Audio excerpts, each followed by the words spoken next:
মুখ্যমন্ত্ৰী মহোদয় বহাটোৰ flop show' ৰাইজক নেদেখালে সেইকাৰণে SIT ৰিপৰ্টটো গোপন কৰি ৰাখিছে। মুখ্যমন্ত্ৰীৰ কথাবোৰ পুৰণি কেছেট ফাটা কেছেট দৰে আমি আৰু শুনিবলৈ বিচৰা নাই। তেওঁ নাচি থাকক, মোৰ আপত্তি নাই।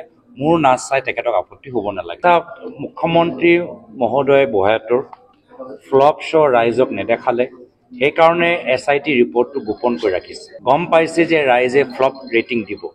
মই বিচাৰোঁ যিয়ে নহওক ফ্লপ হ'লেও ৰাইজে চাব লাগে। সেইকাৰণে SIT ৰিপৰ্টটো ৰাজহুৱা কৰক, কোনোবা এটা ৱেবছাইটত আপলোড কৰি দিয়ক।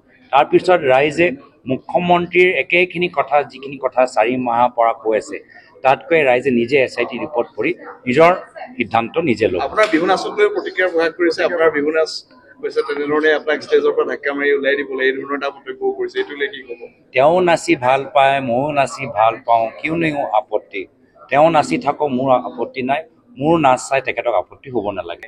SITয়ে মোৰ ওচৰত অহা নাই। SIT টিম মোৰ পৰিবাৰলৈ আহিছিল, 2 দিন তেখেতক বিভিন্ন কথাবোৰ সুধিছিল আৰু সেইকাৰণে ময়ো বাট চাই আছোঁ SIT ৰিপৰ্ট পঢ়িবলৈ যে কিনো কাহিনী বনালে, কিনো কথাবোৰ পালে।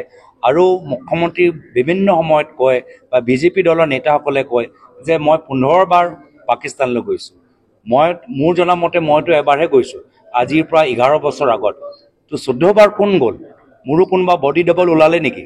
হিমন্ত বিশ্ব শৰ্মা ডাঙৰীয়া যেনেকৈ ৰাহুল গান্ধী ডাঙৰীয়া বডি ডাবল দেখা পালে, মোৰো কিছু বডি ডাবল ওলাইছে নেকি যি মোৰ নাম লৈ, মোৰ আইডেণ্টিটি লৈ পাকিস্তানলৈ 14 বাৰ গৈছে? সেইকাৰণে ময়ো বিচাৰোঁ SIT ৰিপৰ্ট ফাদিল হওক। এই 14 বাৰ যোৱা মানুহজনৰ আধাৰ কাৰ্ড, পাছপৰ্ট চব ওলাই দিয়ক।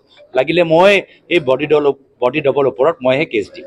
সেইকাৰণে ৰিপৰ্টটো ফাদিল কৰক, মানুহে গম পাই যাব কি সঁচা কি মিছা। মুখ্যমন্ত্ৰীৰ কথাবোৰ পুৰণি কেছেট ফাটা কেছেট দৰে আমি আৰু শুনিবলৈ বিচৰা নাই। ৰাইজ সজাগ, ৰাইজ সতৰ্ক, ৰাইজে নিজে সিদ্ধান্তটো কৰি ল'ব। ইণ্ডিয়া পাকিস্তান মেটচ হোৱাটো আমি গৰিহণা দিছোঁ। আজি ICC ভিতৰত ভাৰতৰ দখল আছে, BCCI আমাৰ। তেতিয়া মোদী ডাঙৰীয়া বিশ্বগুৰু হোৱা অৰ্থটো কি হ'ল? যদি এটা আন্তঃৰাষ্ট্ৰীয় ক্ৰিকেট প্ৰতিযোগিতাৰ পৰা আমি পাকিস্তানক বাহিৰত ৰাখিব নোৱাৰিলোঁ। ইয়াৰ পূৰ্বে বিভিন্ন সময়ত ইণ্ডিয়াই পাকিস্তান ক্ৰিকেট খেলটো বয়কট কৰিছিল। এইবাৰ কিয় পৰা নাই? মাত্ৰ পইচা লোভ, মাত্ৰ এডভাৰটাইজমেণ্ট লোভৰ কাৰণে।